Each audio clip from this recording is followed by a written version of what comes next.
Indian news ma wakɔ aba assign de ba wɔn kasa fidie so bio.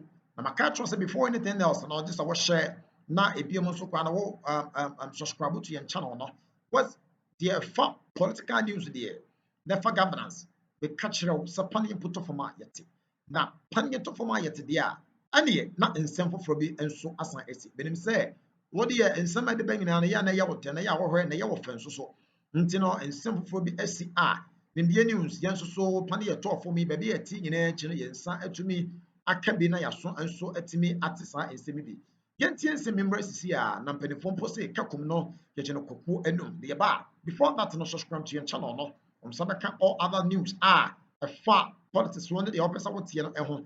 Etie ba ɛbɛn baabi a susu nso pɛ so wɔde bɔde wɔn fa. Na deɛ asie biara no nso fa comment nso to aseɛ na yɛnkenkan mfama wo deɛ ɛhwɛ de nneɛma ɛkɔ. Yɛntie nsɛm mmra sisi a wotie no fa comment to aseɛ ba a yɛmfa nkyerɛmu no nso ntoa so. Yɛntie mmra. There was no. The story is that there is a petition that is on the president's desk. We'll be looking at the petition in some detail. But the allegation is that 4 people who are very, very important to the process of the Chief Justice removal appear to have been together. And I'm saying been together because Lawyer Thaddeus Sori has issued a public disclaimer that there was no meeting. MEETING, meeting. What does the meeting mean? What should we understand the meeting to mean?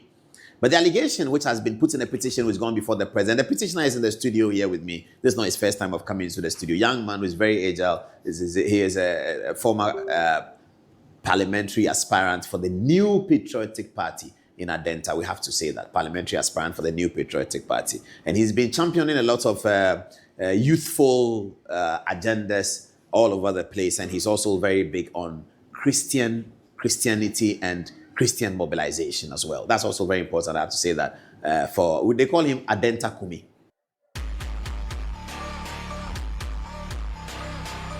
The issue is that on Thursday, now why is this significant? Because that Thursday was the first day that the committee met. Just to recap, what is the committee? The committee is the President and the Council of States Committee set up pursuant to Article 146 of the 1992 Constitution for the purpose of fulfilling all righteousness under the Constitution before a removal of the Lord Chief Justice is actuated.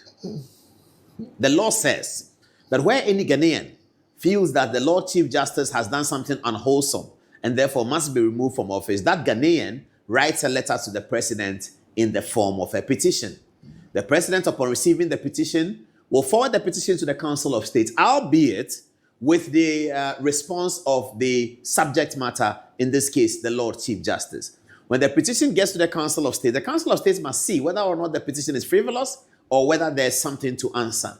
If the Council of State comes to the conclusion that there is a case to answer, which the lawyers call in Latin prima facie, then the Council of State, together with the President, will set up a committee. The Constitution proceeds to delimit who and whom can be on the committee. It says that there should be 2 Supreme Court judges on the committee, one of whom is chairing it, and the other. And then there should be another person, and there should be 3 other people who are not members of the Council of State, and who are not members of Parliament, and who are not lawyers, members of the Ghana Bar Association. So in fulfilling the constitutional righteousness, John Dramani Mahama, together with the Council of State, having told Ghanaians that they have already established a prima facie case, then set up a committee of 5 members.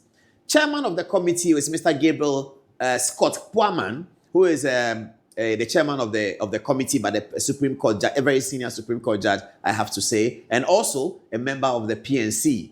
We know Gabriel Poorman would like us to mention that he's a member of the PNC. And then there's also Justice Asiedu, who is on the committee. So the 2 Supreme Court judges fulfilled. Then our own Domelevo, I'm looking to meet with him. We had a lot of fights back in the day when Akufo-Addo was trying to remove him and he said he wouldn't go. And people like us were fighting on the side of Akufo-Addo. And eventually he was removed. But I went to the Supreme Court and we lost. We accepted defeat. But it was too late because he had already passed the retirement age. He was out. So I'm looking for Domelevo so that we can spy a little bit. So Daniel Domelevo is also on the committee. And then there are 2 other people on the committee. Okay. So on the first day of hearing, on the Thursday morning, we've already told you what happened. They wrote a letter to the Chief Justice. They didn't add a venue. Later on, they added a venue in this, I can't say obscure, but in some venue near the Osu Castle. When the sitting opened that morning, the Lord Chief Justice was not present, but her lawyers were present. And as the story goes, the panel told the lawyers that if the subject is not here, we will not hear you.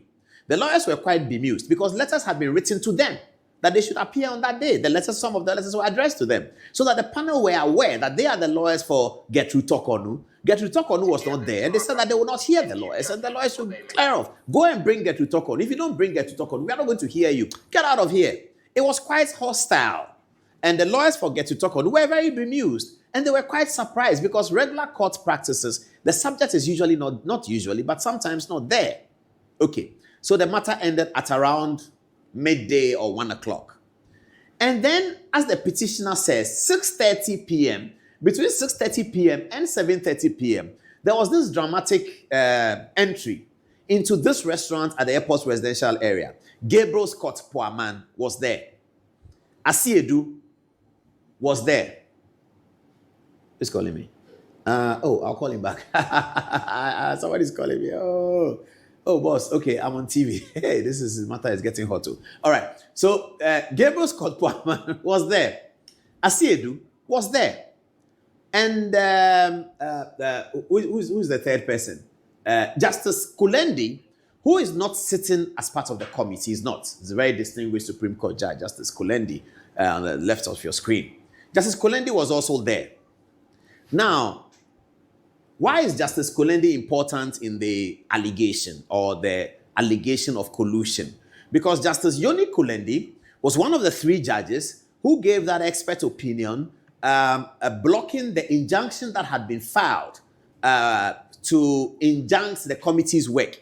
There was an injunction filed by the Supreme Court to injunct the committee's work on the basis that President Mahama had jumped the step of not giving Justice Tokonu the document. Now, that Supreme Court decision was a 3-2 decision. 2 of the judges agreed with the applicant who filed the injunction, Mr. Asifo, a member of parliament. That application was argued by the learned Godfrey Dami, the former Attorney General. Now, Justice Kulendi ruled on the side that the injunction should not fly, and that he was with the 3 and the 2 others. So Justice Kulendi, according to the story, was part of this dinner.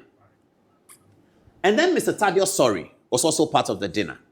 The problem here, the allegation of the problem, that if all these facts are true, then there should be some concern as to why Justice Scott Poaman, who is chairing the committee, and Justice Asiedu, who is the other Supreme Court judge on the committee, are seen together with Thaddeus Sori, who is counsel for Daniel Ofori, and which Daniel Ofori has had a major tussle in the court over this EcoBank matter for a long time.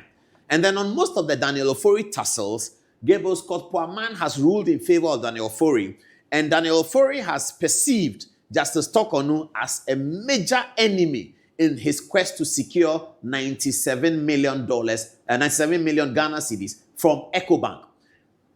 Daniel Ofori perceives Tokonu as an opponent to this matter. Tokonu has her reasons for opposing the matter on the basis of law, on the basis of calculation of compound interest, and all of those matters. Justice Tokonu has a firm, clear view on that matter because she came out of the commercial courts and she's well versed in these things. But let's leave that for now. So this is the reason why eyebrows could be raised if it's true that all of these 4 men had met together having dinner on the same night after the committee refused to hear Justice Tokonu. This is the story. Now, the petitioner went to the president and petitioned. And the radio newspapers were carrying the story. And so this morning, on his Facebook page, can you put that? Thank you very much. On his Facebook page, Thaddeus Sori wrote this.